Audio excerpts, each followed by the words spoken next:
Hello Libra, this is your reading for the month of August. Pero lahat naman ng readings ko dito Libra is timeless, kaya kahit kailan mo mapanood to. Okay? Check na natin. Ano muna yung pinaka overall energy mo for this month? Okay.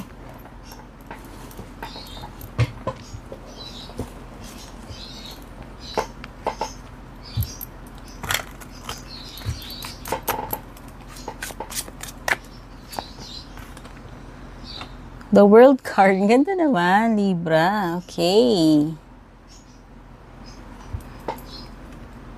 Yan. Uy, success to Libra. Mukhang meron kang, alam mo yun, may big deal ka na ma-accomplish this month. Malaking bagay itong matatapos mo for you. Oo. For example, may hinuhulugang kang bahay, sasakyan. Oh, so, pwedeng makumpleto mo na yon, ma-fully paid mo na. This is graduation from something eh. Kung ano man itong bagay na magtatapos na for you. Okay?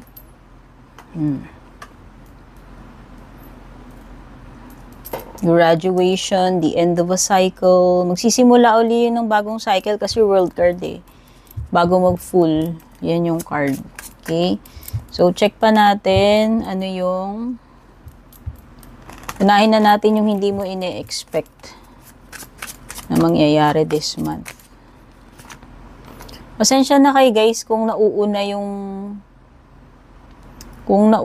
yung boses ko kaysa dun sa galaw ng bibig ko. Hindi ko alam. May problema eh. Sa mic ko ba to or whatever. May ending talaga Libra. World card tsaka Ten of Swords. Okay. Ano kaya to? So, hindi mo inaasahan yun pa rin. Ending. Pero ito ay pagtatapos na ng paghihirap mo. Yung iba maaaring hindi magiging comfortable sa inyo tong ending na to, pero ipagpapasalamat nyo like a blessing in disguise, no? Na nagtapos na. At least matatapos na yung, this is indeed an end of a cycle. 10 to eh. Dulong card na ito eh. Tapos court cards. Okay. Matatapos na tong mo. Paghihirap mo na to kung ano man itong matatapos. Tignan na natin. Unahin ko na yung challenge card kasi mas inuuna ko yung bad news kaysa sa good news. Susunod natin yung good stuff. So, bad stuff muna. Challenge or bad stuff?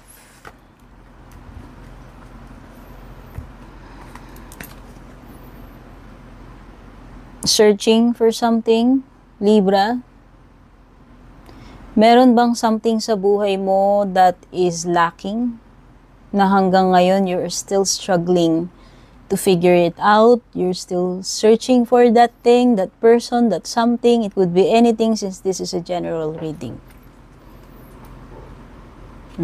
Ano ba to? Naghahanap ka ba ng answers?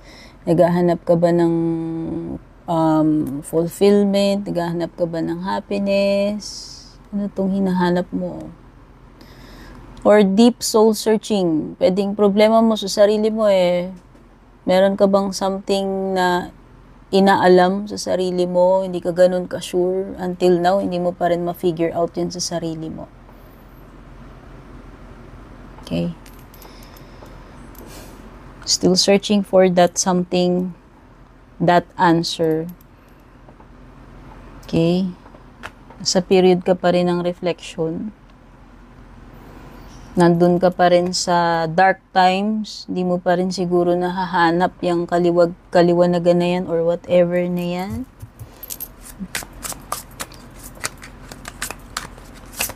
May Scorpio energy, may Aquarius energy, may Taurus, may Virgo. Ito na, good stuff, good news, blessing, or advantage mo this month. Wow, ang advantage mo Libra is merong chance na magiging masaya ka, merong chance na magiging successful ka, andyan yung opportunities, nandyan yung offers para sa'yo, hindi lang isa yan. Okay? Pinaka-problema mo, Libra, is yung hindi ka makapag-focus, ano ba talaga yung mga blessings mo. It could be na nandyan na sa harap mo yung good stuff, dyan na yung blessings, pero hindi mo sila na-appreciate. You are fixated, no, sa ibang bagay, sa ibang tao, sa ibang energy. Hindi mo pinapansin yung nasa harap mo na yun yung blessing mo, na yun yung meron ka. Meron ditong offer for you. May iaabot, may ibibigay ang langit sa'yo. Romantic ito, hindi. General reading to, kung ano yung nagre-resonate sa inyo, yun yung kunin nyo. It's just that, hindi ka lang siguro ganun ka-happy, ka-thrilled, ka-kontento. Okay? So, yun. May offer, proposal, blessing, opportunity for you, Libra. So, when it comes to career, ngayong August.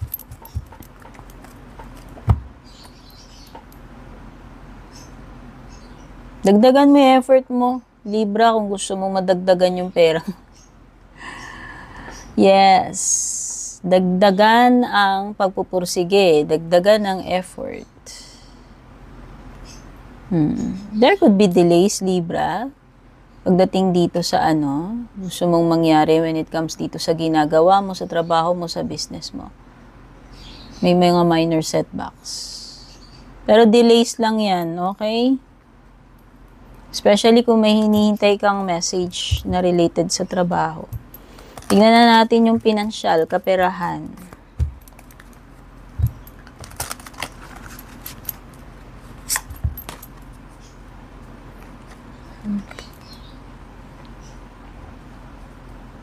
Okay. Mukhang wala kang mag-control dito. Mukhang waiting period to. May something na nakabinbin, nakabitin, na put on hold, na delay with the hanged man. This is waiting period. May something na frozen. May something na nakatenga, na put on hold. So, ano man ito na related sa pera, mukhang wala ka magagawa for now, but to wait, to surrender this. Okay? Or pwedeng, alam mo yun, parang, meron kasing energy ng sacrifice dito with the hanged man. So, yan, definitely merong isa-sacrifice dito sa situation na to involving money. And pagdating sa family, sa bahay, this month, anong overall energy?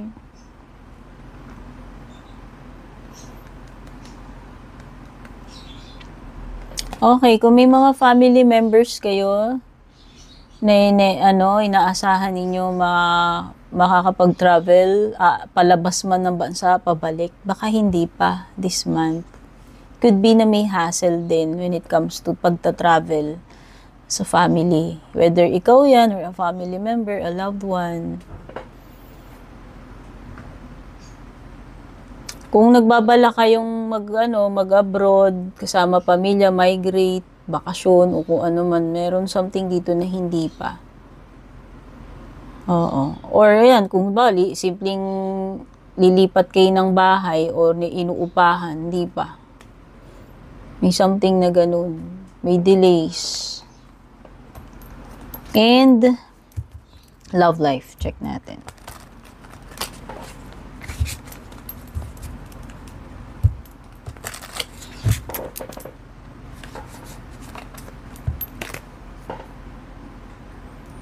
Uy, love life, Libra, may magpaparamdam sa'yo. Nakikita ko pwedeng may bago kang admirer.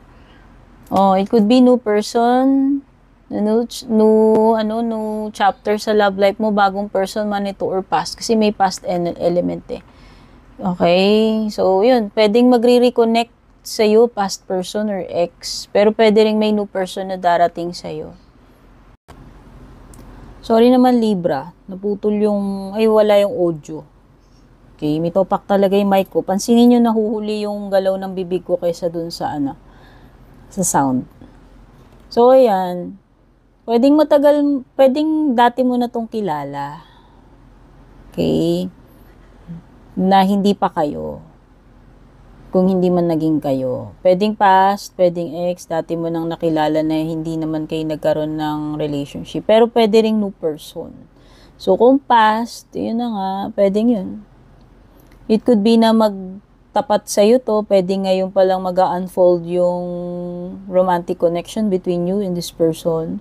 Pero this could also mean pwedeng bagong person na darating. Pwedeng merong mas bata sa inyo dito. Since may page dyan. Whether ikaw ay mas bata o siya. May magagandang memories kayo nito kung past person mo to eh.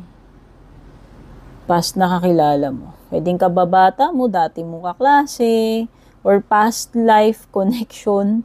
Kung naniniwala kayo doon. Kung past life connection to Libra, mafe-feel mo yon. Kasi parang kilala mo na siya. Magaan ang loob mo agad. Instant na soulful connection yung mafe-feel mo kung past life person yan.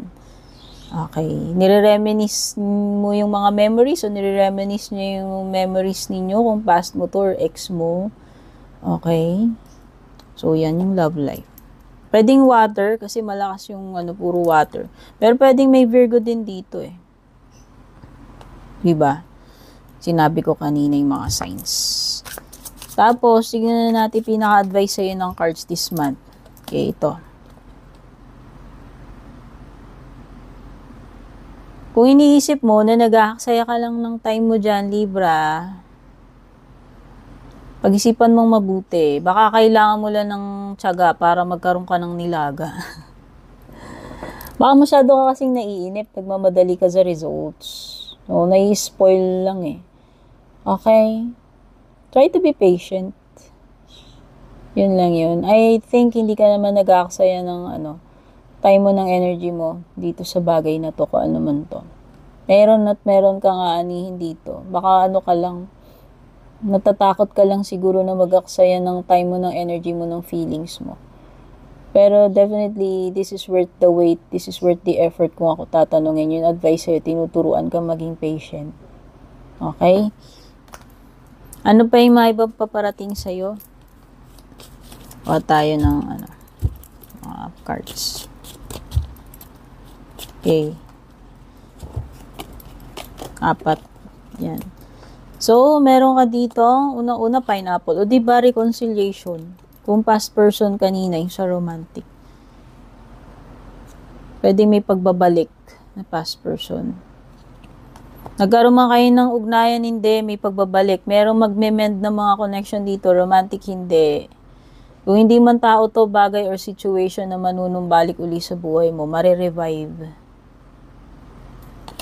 At merong magpapasaya sa'yo this August, Libra, happiness.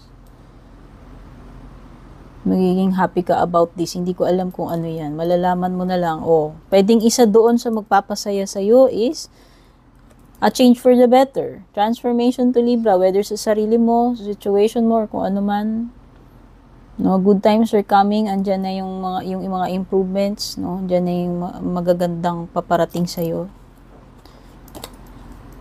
May mga important matters na Libra, kailangan mong mapagtuunan ng priority attention.